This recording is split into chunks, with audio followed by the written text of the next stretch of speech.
आज के वीडियो में हम समझेंगे मध्य प्रदेश की प्रमुख नदियाँ। जो मुख्य नदियाँ हैं उनके बारे में, कहाँ से निकलती है, उद्गम स्थान क्या है, कहाँ पर जाके ये अपना नदी का जल प्रवाहित करती है और किस जगह पर जाकर ये गिरती है। नदियों के किनारे जो प्रमुख शहर है उनके बारे में चर्चा करेंगे हम।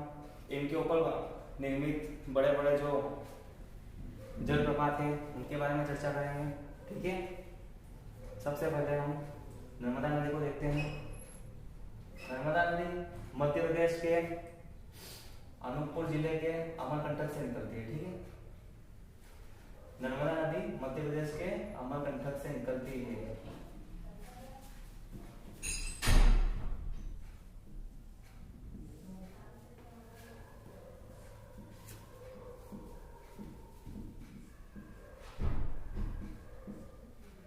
नर्मदा नदी को मध्य प्रदेश की जीवन रेखा के नाम से जाना जाता है।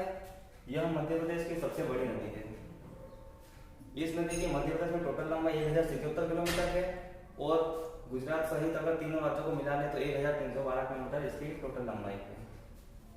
यह नदी डिंडोरी, मंडला, जबलपुर होते हुए होशंगाबाद, रायसेन आदि जिलों से होते हुए खरगोन, खंडवा, बड़वानी होते हुए गुजरात में प्रवेश करती है और गुजरात में खंभात की खाड़ी में जाकर गिर जाती है।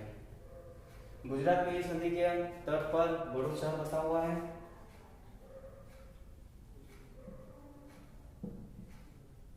ठीक है, अंत में यह खंभात की खाड़ी में जाकर गिर जाती है। इस नदी पर मध्य प्रदेश का एक बड़ा शहर जबलपुर बसा हुआ है।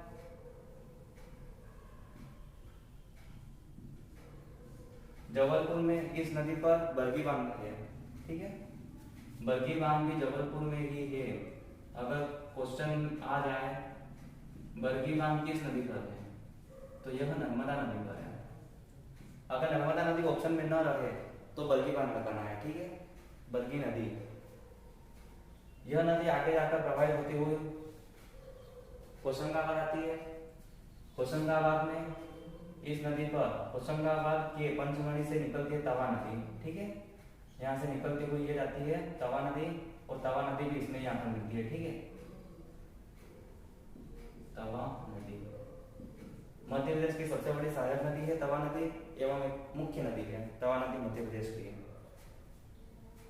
पंचमढ़ी किसके नदी के किनारे बसा हुआ है? पंचमढ़ी तवा नदी के किनारे बसा हुआ है। होशंगाबाद किस नदी के किनारे है? होशंगाबाद भी नर्मदा नदी के किनारे है। ठीक है, होशंगाबाद शहर।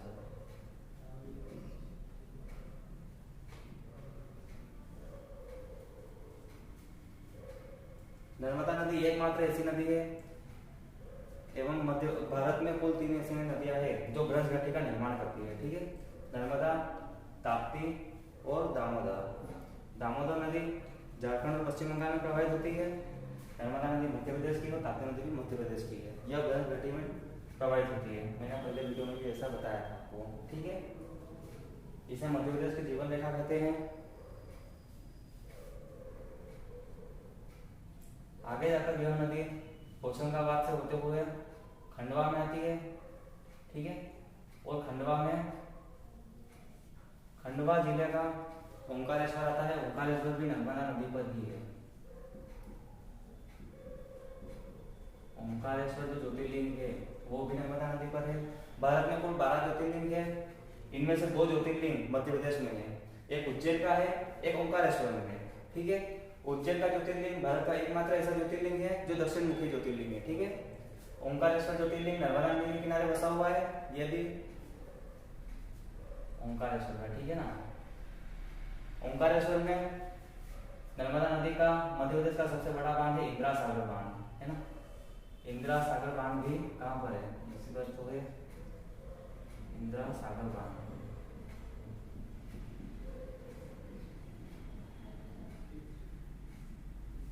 ये मध्य प्रदेश का सबसे बड़ा बांध है इंदिरा सागर बांध। खंडवा जिले के ओंकारेश्वर में स्थित है। नदी आगे जाते हुए खरगोन जिले में आती है। खरगोन में महेश्वर है। महेश्वर भी इसी नदी के तट पर है। ठीक है,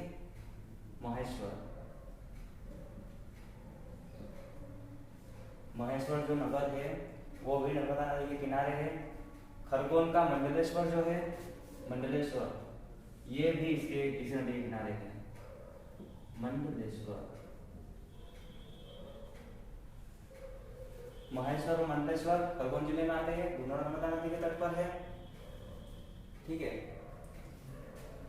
इसके बाद यह नदी मध्य प्रदेश के बड़वानी में आती है, अलीराजपुर में आती है। यह भी इन्हीं के अंतर्गत आते हैं, बड़वानी, अलीराजपुर। मध्य प्रदेश में नर्मदा नदी पर सबसे आखिरी जिला कौन सा बचा हुआ है? अलीराजपुर जिला है। अलीराजपुर जिला सबसे आखिरी जिला है मध्य प्रदेश में। ठीक है। इसके बाद ये गुजरात में प्रवाहित होती है। ठीक है। इसका कुछ भाग महाराष्ट्र में भी आता है और गुजरात में आता है। गुजरात में इसका भाग थोड़ा आता है। सबसे ज्यादा मध्य प्रदेश में आता है 1077 किलोमीटर, बाकी गुजरात में आता है 1312 किलोमीटर टोटल इसकी लंबाई है। ठीक है ना, 1312 किलोमीटर। गुजरात का अंतिम शहर भरूच इसी नदी के किनारे बसा हुआ है। अंत में जाकर यह खंबा की खाड़ी में प्रवाहित हो जाती है। ठीक है, मिल जाती है। ये बात हो गई नर्मदा नदी की।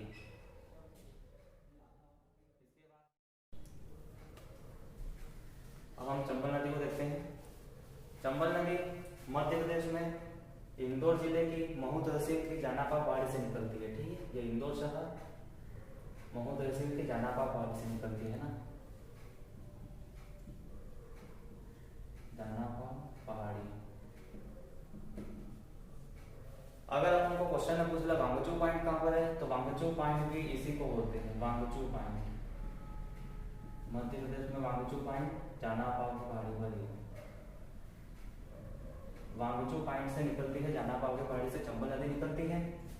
ये नदी आगे जाते हुए इंदौर होते हुए, उज्जैन में नागदा होते हुए, रतलाम की सीमा बनाते हुए, मंदसौर और नीमच के कुछ भाग से निकलते हुए, राजस्थान में होते हुए, कोटा होते हुए, मध्य प्रदेश और राजस्थान की प्राकृतिक सीमा बनाते हुए उत्तर प्रदेश में इटावा में जाकर यमुना नदी में मिल जाती है। इटावा शहर, ये इटावा शहर की नदी किनारे पर स्थित है। इटावा शहर यमुना नदी और चंबल नदी, ठीक है, ये इटावा में है। मैं आपको चंबल नदी के बारे में समझा रहा हूँ। ये चंबल नदी, चंबल नदी, चंबल नदी पर मध्य प्रदेश में इंदौर में स्थित है जड़ा देही जलप्रपात। ठीक है,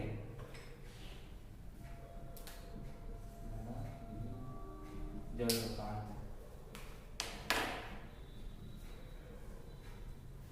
उसके बाद यह नदी रतलाम, नागदा, मंदसौर और नीमच होते हुए यहाँ पर कोटा आ जाता है। कोटा बैराज भी इसी नदी पर है। कोटा बैराज को भी जवाहर सागर परियोजना के नाम से जाना जाता है। मध्य प्रदेश और राजस्थान की प्राकृतिक सीमा बनाती है नदी। उसके बाद इटावा में उत्तर प्रदेश में जाकर के यमुना नदी से मिल जाती है। इस नदी पर मध्य प्रदेश की परियोजना है गांधी सागर परियोजना, मंदसौर जिले में गांधी सागर परियोजना। गांधी सागर परियोजना मध्य प्रदेश के मंदसौर जिले में स्थित है।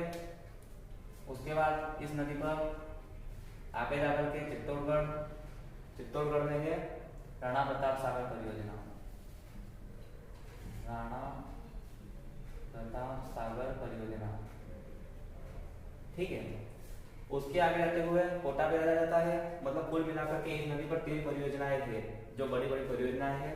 तीनों परियोजनाएं मध्य प्रदेश और राजस्थान की संयुक्त परियोजनाएं हैं। ठीक है, मध्य प्रदेश और राजस्थान की संयुक्त परियोजनाएं हैं। तीनों परियोजनाएं गांधी सागर परियोजना, राणा प्रताप सागर परियोजना और कोटा बैराज। ये 2 परियोजना जो राणा प्रताप सागर परियोजना और कोटा बैराज है, दोनों राजस्थान में है। गांधी सागर परियोजना मध्य प्रदेश के मंदसौर जिले में है। ठीक है, चंबल नदी का सबसे बड़ा झरना चुलिया जलप्रपात भी इसी पर है, चित्तौड़गढ़ में। ठीक है, चुलिया जलप्रपात।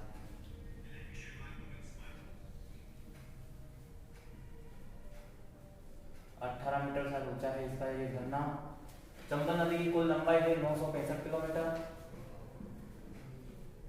मध्य प्रदेश में इसकी लंबाई है 325 किलोमीटर। 3 राज्यों में बहती है, मध्य प्रदेश, उत्तर प्रदेश और राजस्थान। ठीक है, ये तीनों राज्यों में बहती है। ठीक है, मध्य प्रदेश की दूसरी सबसे बड़ी नदी है चंबल नदी। पहले पर है नर्मदा नदी, 1312 किलोमीटर इसकी टोटल लंबाई है। उसके बाद है चंबल नदी। चंबल नदी की टोटल लंबाई 965 किलोमीटर है। ठीक है, यह नदी एकमात्र भारत की ऐसी नदी है जो सबसे ज्यादा नदा अपरदन करती है। भारत में सबसे ज्यादा नदा अपरदन कौन सी नदी करती है? तो चंबल नदी करती है। ठीक है, चंबल नदी सबसे ज्यादा अपरदन करती है। ठीक है, मुख्य शहर इसका कोटा शहर बसा हुआ है इस पर। ठीक है, कोटा शहर भी इसी पर है। कोटा शहर में कोटा विराज है। ठीक है, अब हम इसकी सहायक नदियां देख लेते हैं। चंबल की सबसे महत्वपूर्ण सहायक नदी है क्षिप्रा नदी। ठीक है, क्षिप्रा नदी इंदौर शहर में, इंदौर जिले में काकरी बरडी की पहाड़ियों से निकलती है।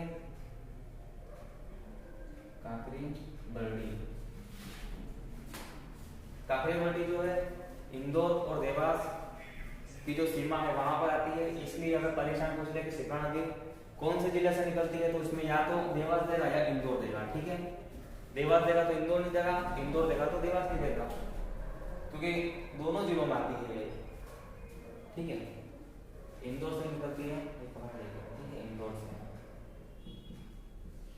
ये नदी आगे जाते हुए उज्जैन में जाती है। उज्जैन क्षिप्रा नदी के किनारे स्थित है। रामघाट, त्रिवेणी घाट, नरसिंह घाट, जितने भी घाट है सब क्षिप्रा नदी पर ही आते हैं। मध्य प्रदेश का सबसे प्रसिद्ध मंदिर महाकालेश्वर मंदिर भी क्षिप्रा नदी पर स्थित है। यह नदी आगे जाते हुए कोटा में जाकर के मिल जाती है। ठीक है, इस नदी की टोटल लंबाई 195 किलोमीटर है। इसे मालवा की गंगा के नाम से जाना जाता है। ठीक है, क्षिप्रा नदी को मालवा की गंगा के नाम से जाता है। मालवा की गंगा, क्षिप्रा नदी है ना, क्षिप्रा नदी। मध्य प्रदेश की गंगा किसे बोलते हैं? बेतवा नदी को बोलते हैं मध्य प्रदेश की गंगा। ठीक है, और मालवा की गंगा पूछे तो क्षिप्रा नदी है। 195 किलोमीटर इसकी टोटल डिस्टेंस है। अब हम इसकी एक और सहायक नदी देख सकते हैं, काली सिंध नदी।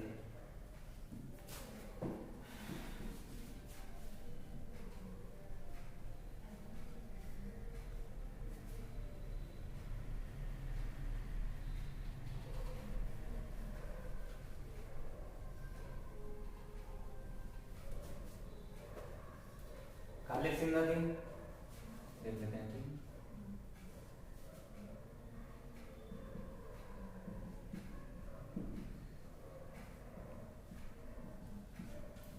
काली सिंध नदी देवास जिले की बागली तहसील से निकलती है।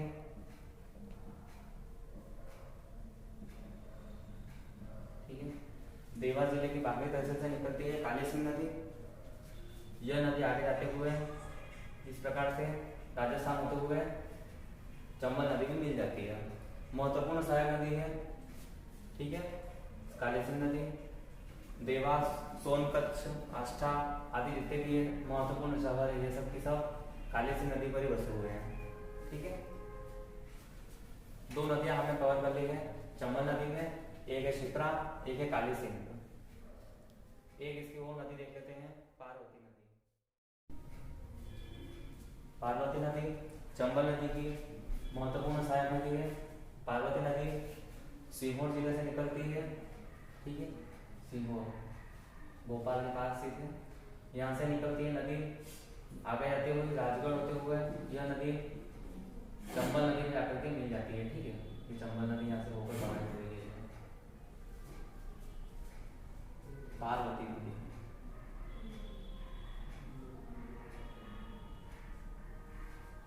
राजगढ़ शहर भी पार्वती नदी पर ही बसा हुआ है। इसके पास श्योपुर जिला आ जाता है, गुना भी इसके पास में स्थित है पार्वती नदी के। हमने 3 महत्वपूर्ण नदियाँ डिस्कस की हैं। चंबल नदी पर शिप्रा, पार्वती और एक आ जाती है काली सिंध। काली सिंध नदी देवास जिले की बागली तहसील से निकलती है, ठीक है। और शिप्रा नदी के बारे में मैंने आपको अच्छी तरीके से बता दिया था। अब हम मध्य प्रदेश की तीसरी सबसे इम्पोर्टेंट नदी देखते हैं, ठीक है। अब हम आते हैं मध्य प्रदेश की तीसरी सबसे बड़ी नदी सोन नदी के बारे में। सोन नदी मध्य प्रदेश में अनूपपुर जिले के अमरकंटक से निकलती है। अमरकंटक से 3 प्रमुख नदियां निकलती हैं मध्य प्रदेश की, सोन, नर्मदा और जोगीला। जोगीला नदी मध्य प्रदेश में सोन नदी की सबसे बड़ी सहायक नदी है, ठीक है। ये सोन नदी मध्य प्रदेश में इस प्रकार से प्रवाहित होती हुई शहडोल जिले से होती हुई सतना के पास से होती हुई उत्तर प्रदेश में बिहार के दानापुर में पटना के निकट है, वहां पर जाकर के गंगा नदी में मिल जाती है सोन नदी। सोन नदी क्वेश्चन आ जाए, पटना किन नदियों के संगम पर स्थित है? तो पटना नगर गंगा नदी और सोन नदी के संगम पर स्थित है, ठीक है। सोन नदी पर महत्वपूर्ण परियोजना स्थित है बाण सागर परियोजना, जो शहडोल जिले में आती है। बाण सागर परियोजना, सागर परियोजना, बाण सागर परियोजना सोन नदी पर स्थित है, शहडोल जिले में स्थित है। मध्य प्रदेश, उत्तर प्रदेश और बिहार की संयुक्त परियोजना है सोन नदी में। इसमें छत्तीसगढ़ का कोई रोल नहीं है, भले ही ये छत्तीसगढ़ के पास से ऊपर निकलते हैं, लेकिन छत्तीसगढ़ इसका अंश नहीं है, सिर्फ मध्य प्रदेश, उत्तर प्रदेश और बिहार। यह नदी मध्य प्रदेश की एकमात्र सबसे बड़ी नदी है जो डायरेक्ट जाके गंगा नदी में मिलती है, ठीक है। यहाँ से उत्तर प्रदेश से यमुना आती है, उधर से आती है गंगा नदी, दोनों का मिलन स्थान होता है प्रयागराज इलाहाबाद, जिसको त्रिवेणी घाट बोलते हैं। यहाँ से नदी गंगा नदी के रूप में आगे बढ़ती है और यहाँ पर आता है पटना। पटना के पास दानापुर है, यहाँ पर आकर के सोन नदी मिलती है, ठीक है। 780 किलोमीटर के आसपास इसकी लंबाई है।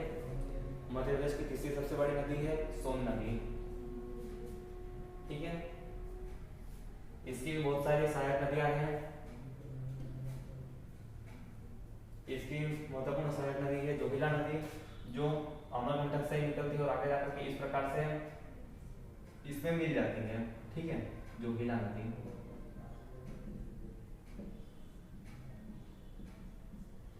जोगीला नदी मध्य प्रदेश में सोन नदी की सबसे महत्वपूर्ण सहायक नदी है। इसमें कोयल नदी, जिसको कोयला नदी भी बोलते हैं, वो भी इसकी प्रमुख सहायक नदी है। हमने सोन नदी के बारे में डिस्कस किया है, ठीक है। मध्य प्रदेश की तीसरी सबसे बड़ी नदी है। अब हम मध्य प्रदेश की चौथी सबसे बड़ी नदी देख लेते हैं, ताप्ती नदी। ताप्ती नदी मध्य प्रदेश के बैतूल जिले की मुल्ताई तहसील से निकलती है। मुल्ताई कहाँ पर है? बैतूल जिले में सतपुड़ा पर्वत पर स्थित है, ठीक है। सतपुड़ा पर्वत इस प्रकार से यहाँ से होकर जाता है छत्तीसगढ़, इधर गुजरात तक। यहाँ से निकलती है ताप्ती नदी, आगे जाती हुई है ताप्ती नदी बुरहानपुर शहर आती है। बुरहानपुर शहर किस नदी के तट पर बसा हुआ है? तो बुरहानपुर शहर भी ताप्ती नदी के किनारे ही बसा हुआ है। बुरहानपुर, बुरहानपुर को और क्या बोलते हैं? दक्षिण भारत का प्रवेश द्वार बोलते हैं इसको, बुरहानपुर को। बुरहानपुर में क्या प्रसिद्ध है? तो बुरहानपुर में असरगढ़ का किला प्रसिद्ध है, देखने लायक जगह है, ठीक है। मुमताज महल का मकबरा भी यहाँ पर स्थित है। ताप्ती नदी पर स्थित यह महत्वपूर्ण शहर है मध्य प्रदेश का बुरहानपुर शहर। बैतूल जिले की मुल्ताई तहसील से निकलती है, ठीक है। मुल्ताई से, मुल्ताई से निकलती है ताप्ती नदी, है ना, इसका नाम ताप्ती नदी।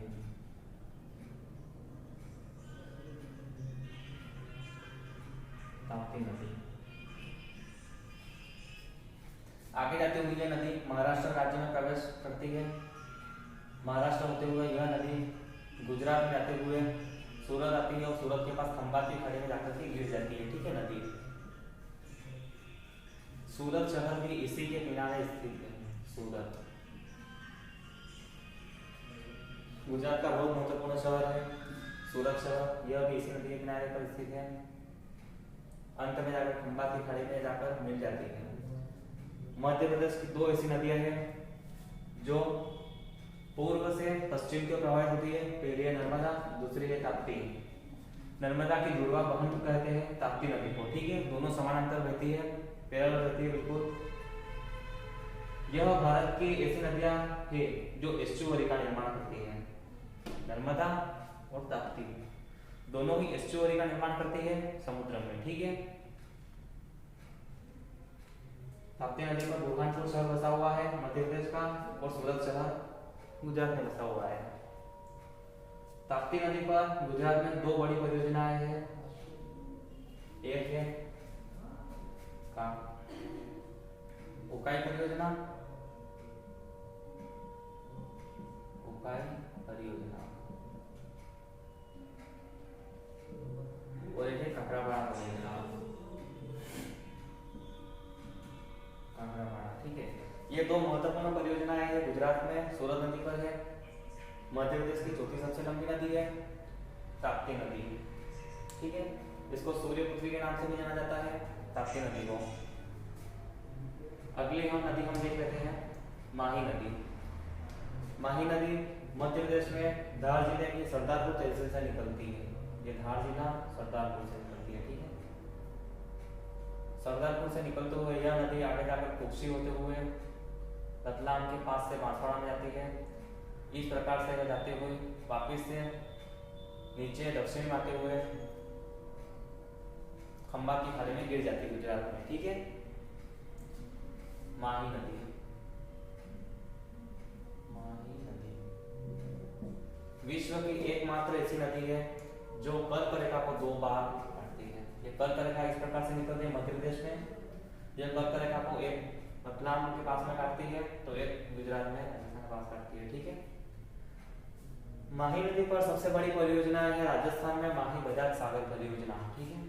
माही बजाज सागर परियोजना, माही बजाज सागर परियोजना।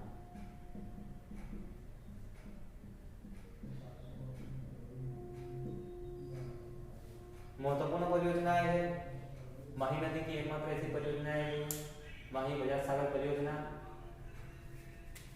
धार जिले के सरदारपुर से निकलती है नदी, उद्गम स्थल इसका है सरदारपुर, ठीक है। इससे खासियत क्या है, कर्क रेखा को दो बार काटती है नदी, ठीक है।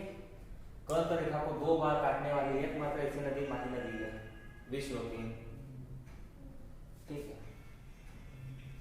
माही नदी के बारे में हमने जाना, बहुत महत्वपूर्ण नदी है मध्य प्रदेश की माही नदी। अब हम एक और महत्वपूर्ण नदी के बारे में जानते हैं।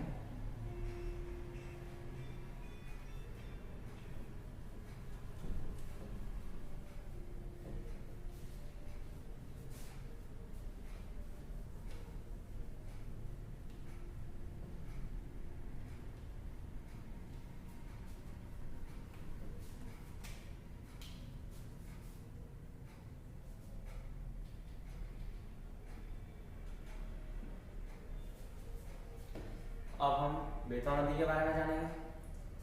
बेतवा नदी कहाँ से निकलती है, कौन सा महत्वपूर्ण शहर इस पर स्थित है, कहाँ पे जाकर यह मिलती है, इसके ऊपर जलप्रपात क्या है, इसकी कोई योजनाएं क्या है, इसके बारे में हम अभी चर्चा करेंगे।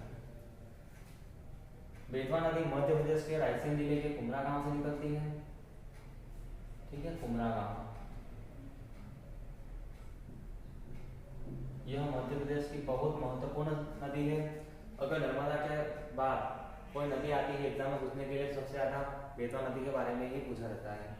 बहुत महत्वपूर्ण नदी है।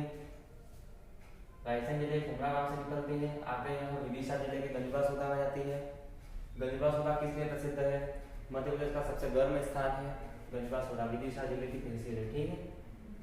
यह नदी मैंने थोड़ा ज्यादा इधर बना दिया है, थोड़ा सा यहाँ पर है, इसको यहाँ पर देख लेते हैं, ठीक है। ये कुमरा गांव है।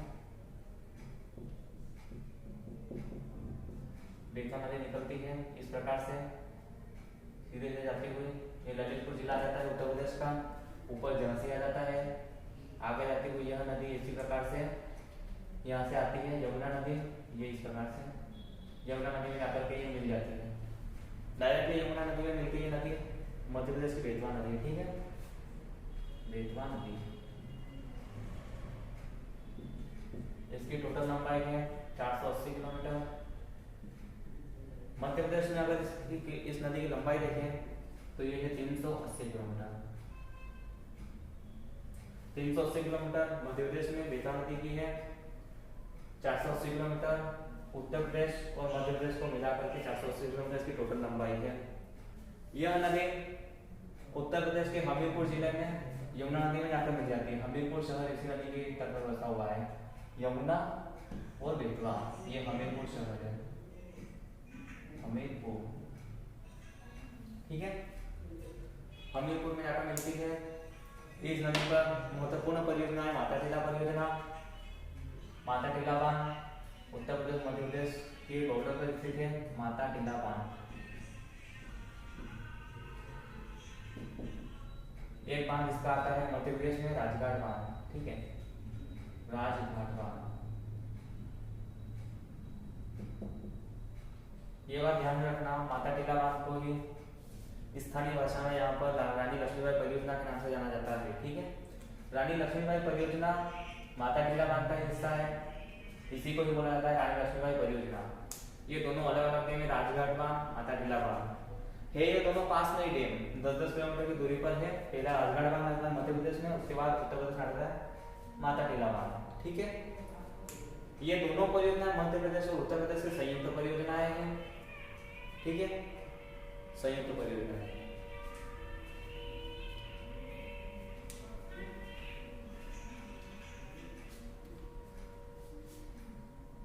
यह नदी मध्य प्रदेश के गंजबासुरा से निकलती है, विदिशा से निकलती है, आगे जाकर के ओरछा के पास से निकलती है, जो ओरछा है टीकमगढ़ में, ठीक है, ओरछा यह होती है बेतवा नदी के किनारे पर ही स्थित है, ठीक है, ओरछा।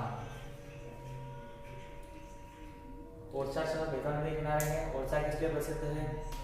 ओरछा में महल है, किले हैं, इसलिए यह ओरछा शहर प्रसिद्ध है। बुंदेलों की राजधानी रही है, ठीक है। ये है बेतवा नदी के बारे में सब कुछ। इसका निकलने का स्थान कुमरागांव रायसेन जिले से निकलती है, विदिशा होते हुए जाती है और हमीरपुर में जाकर मिल जाती है। टोटल 480 किलोमीटर इसकी लंबाई है। मध्य प्रदेश में 380 किलोमीटर इसकी टोटल लंबाई है। अब हम दूसरी नदी देखते हैं मध्य प्रदेश की।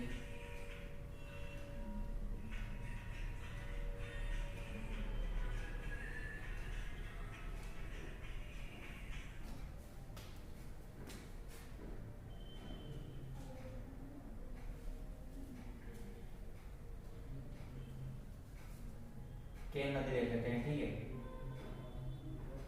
केन नदी कटनी जिले से निकलती है। ये कटनी से निकलते हुए ये नदी इस प्रकार से आते हुए आगे जाते हुए यमुना नदी में मिल जाती है, ठीक है। यमुना नदी में जाकर के मिल जाती है, ठीक है। केन नदी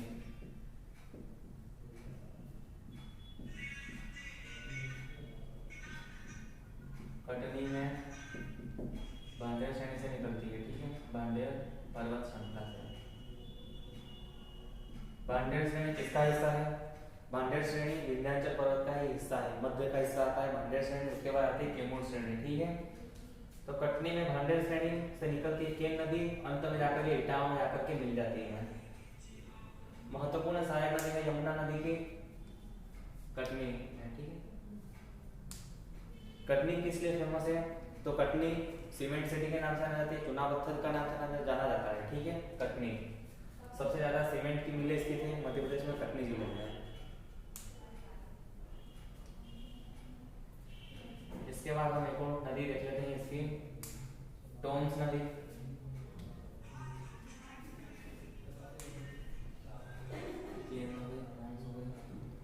इसी नदी पर अनेक नदियां आकर के मिलती है। महान नदी, बिगड़ नदी, जो रीवा नदी के रीवा पन्ना के बठा का आकर, ठीक है। ये रीवा पन्ना का बठा भी यहाँ पर ही, इतना पूरा इलाका छतरपुर और ये सब यहाँ से होकर निकलती है। भारत की पहली नदी जोड़ो परियोजना भी इसी नदी का हिस्सा है, जो अटल बिहारी वाजपेयी की देन है, ठीक है, नदी जोड़ो परियोजना के तहत केन नदी और बेतवा नदी जो है इन दोनों को जोड़ने का पहला भारत का जो है नदी जोड़ो परियोजना का हिस्सा है। ठीक है, इन दोनों को नदियों को जोड़ा गया है, केन नदी और बेतवा नदी को। केन नदी पन्ना नेशनल पार्क से होकर निकलती है। ठीक है,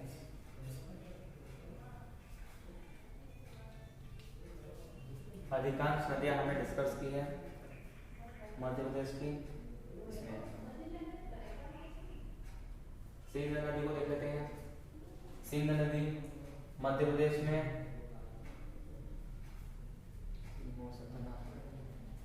ठीक है, विदिशा के सिरोंज तहसील से निकलती है। ठीक है, सिंध नदी कहाँ से निकलती है? सिरोंज तहसील से, सिरोंज तहसील से विदिशा जिले की। ठीक है, निकलते हैं यहाँ से, आगे जाती हुई सिंध नदी इस प्रकार से जाती हुई ग्वालियर होते हुए चंबल नदी में मिल जाती है। ठीक है, सिंध नदी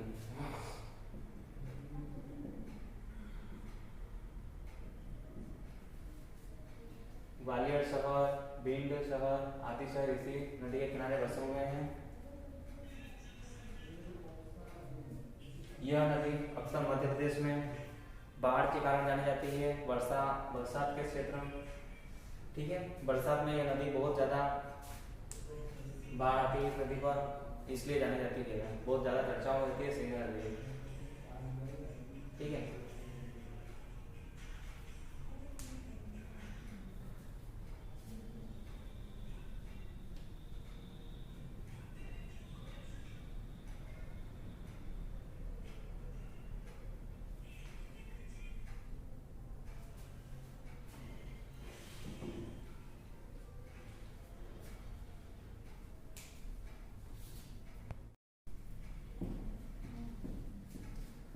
और मैं आपको मध्य प्रदेश की नदियों के बारे में कुछ इंपॉर्टेंट टॉपिक बता देता हूँ। ठीक है, मध्य प्रदेश को भारत में नदियों के मायके के नाम से जाना जाता है। भारत की सर्वाधिक नदियाँ मध्य प्रदेश राज्य से होकर ही प्रवाहित होती है, इसलिए इसको नदियों का मायका नाम से जाना जाता है मध्य प्रदेश को। ठीक है, महत्वपूर्ण नदियाँ है नर्मदा, ताप्ती, सोन, चंबल, केन, सिंध, बेतवा, ये सब महत्वपूर्ण नदियां हैं मध्य प्रदेश की। ठीक है, नर्मदा नदी मध्य प्रदेश के 15 जिलों से होकर निकलती है। यह नदी कर्क रेखा के समानांतर गुजरती है। अगर कर्क रेखा इस प्रकार से गुजरती है तो नर्मदा नदी भी इस प्रकार से यहाँ इधर आती है, समानांतर गुजरती है कर्क रेखा के। प्रश्न पूछ सकता है कर्क रेखा के समानांतर कौन सी नदी बहती है? नर्मदा नदी। ताप्ती नदी को मध्य प्रदेश की जुड़वा भवन के नाम से जाना जाता है। ताप्ती नदी की भी बहुत सारी सहायक नदी है, कोमना नदी है। ठीक है, बेनगंगा नदी निकलती है मध्य प्रदेश के सिवनी जिले के पारसवाड़ के मठा से निकलती है। ठीक है, बेनगंगा नदी इस प्रकार से, और नीचे जाकर के गोदावरी नदी में जाकर मिल जाती है। ठीक है, यह गोदावरी नदी इस प्रकार से महाराष्ट्र में से निकलती है। गोदावरी नदी की, ठीक है, सबसे बड़ी सहायक नदी है मध्य प्रदेश से। ठीक है ना, मध्य प्रदेश में दक्षिण में प्रवाहित होती हुई यह गोदावरी नदी में आकर के मिल जाती है। गोदावरी नदी में जो आकर के मिलती है, इस स्थान को बोलते हैं, दोनों के मिलन स्थल को प्राणहिता बोलते हैं। दोनों के मिलन स्थल को गोदावरी और बेनगंगा। ठीक है, प्रसिद्ध शहर बालाघाट भी बेनगंगा नदी के किनारे ही स्थित है। ठीक है, बालाघाट किस लिए प्रसिद्ध है? मैंगनीज की खदानों के लिए बालाघाट शहर प्रसिद्ध है। ठीक है, बालाघाट बेनगंगा नदी के किनारे ही स्थित है और यह मध्य प्रदेश की दक्षिण की ओर बहने वाली सबसे बड़ी नदी है, जो आगे जाकर गोदावरी नदी में मिल जाती है। गोदावरी नदी प्राचीन में भारत की सबसे बड़ी नदी है, 1465 किलोमीटर की कुल लंबाई है। इसके भी कई सहायक नदियां हैं। ठीक है, ताप्ती नदी मैंने यहाँ तवा नदी मैंने आपको बता दी थी। ठीक है, तवा नदी होशंगाबाद के पंचमढ़ी से निकलती है। आगे जाती हुई ये नर्मदा में मिल जाती है। तवा नदी पर मध्य प्रदेश का दूसरा सबसे बड़ा नदी पुल है, ठीक है। दूसरा सबसे बड़ा नदी पुल जो है वो कौन सा है? तवा नदी पर ही नदी पुल है ना, नदी पुल भी इसी पर है। अगर पहला है तो पहला सागर जिले में है, ठीक है। सागर के पास में ही है बीना नदी। बीना नदी निकलती है सागर जिले के पास से और यहाँ पर ही है, ठीक है ना। ये सागर यहाँ पर है सबसे बड़ा नदी पुल बीना नदी पर है ना। सबसे बड़ा नदी पुल बीना नदी पर है। दूसरा सबसे बड़ा नदी पुल तवा नदी पर है। तवा नदी नर्मदा की सहायक नदी है। होशंगाबाद शहर भी नर्मदा नदी के किनारे बसा हुआ है। भारत में 3 ऐसी नदियां हैं जो ब्रज घाटी का निर्माण करती है। पहली है नर्मदा, दूसरी है ताप्ती और तीसरी है दामोदर नदी। इतना सब हमने डिस्कस किया है, ठीक है। मुझे नहीं लगता इसमें और भी अगर कुछ छुटा हुआ होगा। जो मुख्य नदियां हैं, मैंने सिर्फ मुख्य नदियां बताई है मध्य प्रदेश की। इसमें तो बहुत सारी नदियां हैं छोटी मोटी, लेकिन वीडियो बहुत ज़्यादा बड़ा हो जाएगा और फिर समझ से बाहर हो जाएगा अगर ज़्यादा होता है तो। ये सब इसकी मुख्य नदियां हैं मध्य प्रदेश की। वर्धा नदी भी निकलती है मध्य प्रदेश के छिंदवाड़ा से निकलती है वर्धा नदी। आगे जाती हुई यह भी बेंगगंगा नदी में मिलती है। बेंगगंगा नदी गोदावरी नदी में मिलती है, ठीक है। छिंदवाड़ा से निकलती है ना वर्धा नदी।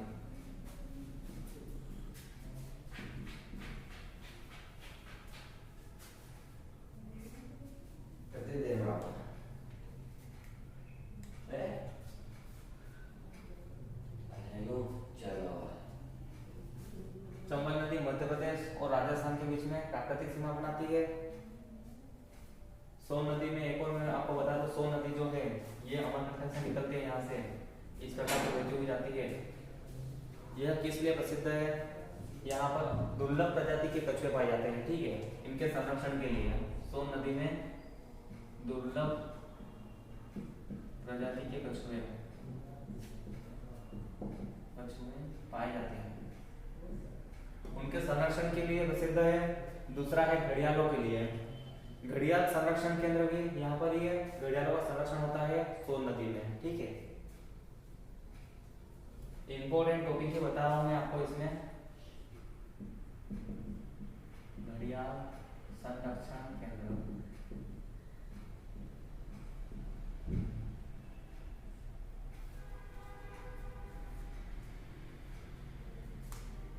ठीक है। बेंगगंगा नदी का मैंने आपको बताया था, यह पारसवाड़ के पठार से निकलती है। पारसवाड़ सिवनी, सिवनी को एक और किस नाम से जाना जाता है? सिवनी को मध्य प्रदेश का लखनऊ नाम से जाना जाता है, ठीक है।